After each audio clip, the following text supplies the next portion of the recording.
কি বলবো, ভাষা হারিয়ে ফেলেছি। অশ্রুসিক্ত হয়ে আসছে, হৃদয় ভারাক্রান্ত হয়ে যাচ্ছে চারপাশ দেখে।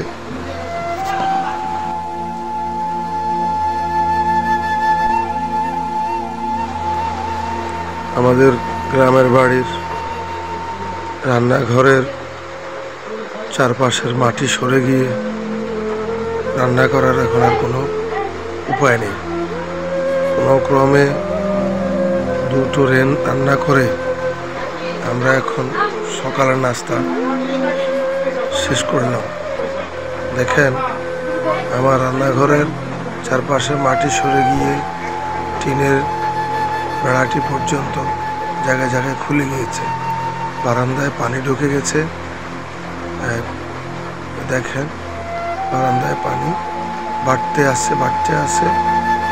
এখন আর 2 ইঞ্চি, ঊর্ধ্বে 2 ইঞ্চি আমার পুরো ঘরে ঢোকার বাকি।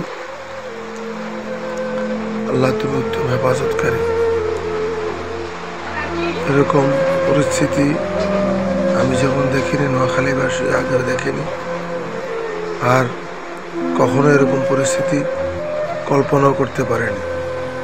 এই মুহূর্তে সবার আগে বৃষ্টিটা বন্ধ হওয়া দরকার, যদি আল্লাহ আমাদেরকে হেফাজত করেন। সবার কাছে দোয়া চাই, পুরো নোয়াখালীবাসীর জন্য সকলের কাছে দোয়া চাই।